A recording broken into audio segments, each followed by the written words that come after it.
The day after baseball's All-Star game, traditionally, one of the quietest on the sports calendar. Today, not so much. Not so much. A 4 a.m. flurry of activity in the newsroom. Kawhi Leonard and Danny Green going north, and DeMar DeRozan, Jacob Poeltl, and a protected 2019 first-round pick going back to San Antonio. Take us through how this thing began and how they got to the finish line. They've been talking seriously, really, in the last several days. They had been communicating really over the last couple of weeks, Toronto and San Antonio. This is really the best offer the Spurs had. Boston, Philadelphia, the Lakers never gave them that kind of frontline player like a DeMar DeRozan. And the Spurs want to stay relevant. They want to stay in the playoffs. They wanted a player they could insert in now who could be, an all-star in DeRozan, a Poeltl, a young forward, and then a protected first-round pick next season that could turn into two second-round picks in the year after if it doesn't convey next year. But San Antonio was ready to get a deal done here. They didn't love the idea of going into training camp with Kawhi Leonard, and their leverage wasn't great. He had made it clear he didn't want to return there. Well, I was told that Kawhi Leonard really has no desire to play in Toronto. We all know his preferences over the last couple of months. That was to play for one of the teams in Los Angeles, preferably the Lakers. I was also told that last resort was the Eastern Conference team in the Philadelphia 76ers. Those three teams were not able to get anything done. So I was told he's not too thrilled with this move, but he's a professional. I expect him to eventually hit up there and be there for camp. But this is going to be something where the Raptors are going to have to kind of have like a peace meeting and try to welcome him into the franchise. Both of these guys have said they don't really want this deal to go. They're not happy with all this. How does that work for a player like that? This is where I have to say, be a professional. Be a professional. We understand that it is a business, and you may not want to go to certain cities.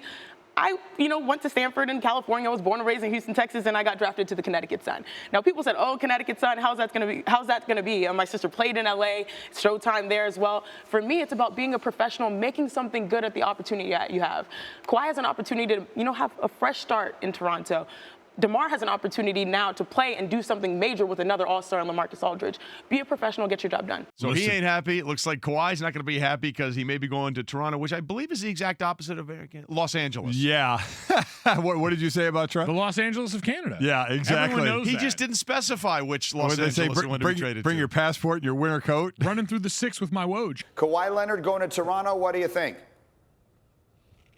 Well, how do you make Kawhi happy? Tell him he is west of Nova Scotia. And if you think Kawhi's going to be mad that he's in Toronto now, wait till he finds out about Canadian taxes. So let me tell you why this is great for the Toronto Raptors, for those that question whether this was a good move. Number one, LeBron left the East. I played in Toronto. International flavor. You need a passport to get there. He's going to have a wonderful, amazing, terrific time balling for that squad. Please believe no one except me. LeBron James has left the East. The Celtics, they got next, and Philly on the come up, but Toronto was the number one seed in the conference. How about this? If he walks away from his 5th year, which he can sign for the Raps, that's $40 million.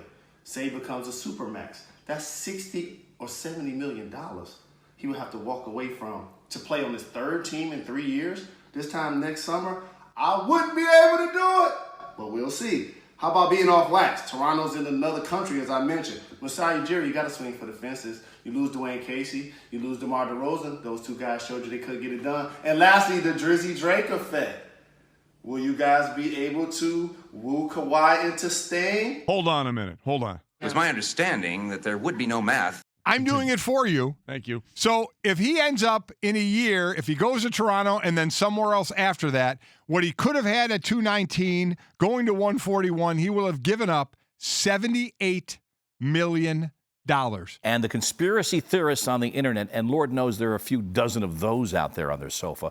And look at that big font for Danny Green. Look at that tiny little font for Kawhi Leonard. All right, she is America's best-known San Antonio Spurs fan. Michelle Beadle, the deal has been done. The room is excited. Nice. My home is native land. What happened, guys? Did you just lose $80 million because you didn't want to stay in San Antonio? I didn't. That is insane. My initial reaction was Toronto won because even though they only get Kawhi Leonard for a year, even though no, he's going to the Lakers. If I played this show from a year ago, you'll say that PG-13 was only going to be in Oklahoma City for a year. About him. The thing is, Paul George has somehow become the ray of hope, the light for all of you faith seekers, that you can do deals that defy all reason and logic and hope. For some reason, in the next year, you can convince a guy who's made it clear to the tune of $100 million he's bypassed to stay in San Antonio, made it clear, I want to be in LA. And by the way, there are reports he is not happy about going to Toronto. So you keep running Paul George out there as your singular example. I'll take Kawhi at his word. I think Tom is right. I think the Spurs are going home high-fiving, Ryan. I think they can't believe they got this deal. All reports were that people were laughing off Jalen Brown. No, you're not getting Jalen Brown for a year of Kawhi. You want Markelle Fultz for a year of Kawhi? No, thank you, said Philly. And somehow they pulled DeMar DeRozan out of this deal? But the more I thought about this, I thought San Antonio won for this reason. Tony Parker is gone now. DeMar DeRozan right now is a better player right now than Tony Parker. And that really helps them. And Kawhi Leonard was going to leave anyway. I'm not saying it makes him a contender, but I'm saying if Popovich can convince DeRozan this is a good place to be, I didn't think they'd get anything for Kawhi Leonard. And I bumped into David Robinson this morning because obviously the ESPYs, and he said, I think Pop will do amazing things with DeMar DeRozan. I think Masai Ujiri came out great in this. No, you don't blame your GM for making the deal if you're DeRozan. You blame him if he lied to you. And I do think you have a reasonable expectation that if you ask the man, are you guys looking to trade me? And their response there is, no, we would never trade you. And then they trade him for basically what amounts to a rental, right? So the lie is one reason to be upset if you're DeRozan. The other part, what they basically just said was, we can't do this if you're our best player. Correct. That's why this was a great trade for Toronto, no matter what anybody thinks. They kickstarted a rebuild, except before the rebuild actually starts, you get a year of Kawhi Leonard, where Kawhi Leonard is the best player in the conference. He could be the LeBron James of the Eastern Conference, guys. This is a great move for the Raptors. And he leaves after this year and walks away from his fifth year and $40 million, or his potential super max that could be $60 or $70 million. Guess what you just did, Adnan? You actually rebuilt a squad that got swept from the playoffs the last 2 years because you have the salary cap flexibility of DeRozan being traded and Kawhi obviously walking away. So it's a great move by the Raptors. Jalen. We're going to have to wait probably a year or so to really know if there's a winner or loser here, because this is one of the more bizarre star trades I've seen in the last 15 years covering the NBA.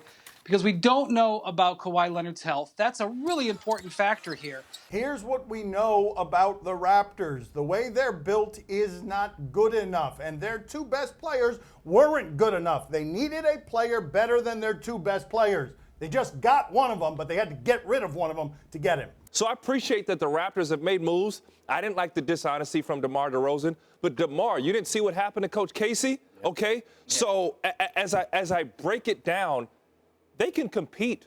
They can compete. And as constructed, I didn't give them a chance in the East. And now they got something for us to talk about. Oh, I love Toronto. Toronto is one of the best cities in the NBA by far. This is the thing for DeMar, right? This is a part that's tough. The first breakup is always the hardest. The first breakup is always the hardest when you don't see it coming. I've heard that, he wanted to be in LA, so it's going to be a tough situation. If Toronto can pull something amazing off, get Drake out there, help them somehow, get them to sign. So if Drake can, okay, this is a Drake situation. Drake's really gonna I've only seen him there in the spring, though. I've never seen him in December and January games. He's only there when it's sunny. No, they're going to really need some help to get him, because like you said, you lose your franchise player for someone who obviously is top 2 or 3 in the game, but like I said, is it going to be a one-year rental, or will it turn into something long-term? You can't tell me DeRozan's the same player as Kawhi Leonard, because that isn't the case. DeRozan's a terrific scorer, and he's a wing, but he's limited. Kawhi Leonard is an elite player. He can rebound, he can defend much better than DeRozan, and he can score at will. If Kawhi goes back to the guy we saw 2 years ago when he was top 5 in the NBA, that's a talent upgrade for Toronto. But this is the thing about Toronto, having an individual that wants to be there. You know what you do, Kawhi? You felt the physical. That's all. That's right. That's right. That's what you got to do. You go in there limping, you knock something over, you yell at the training staff. Just fail the physical. You're not in San Antonio anymore. It could have been a lot worse. Yes. It could have. And actually, you know the best part about this? I've got some sound here of Kawhi Leonard and what he thinks about all of this. Oh, really? That was startling multimedia.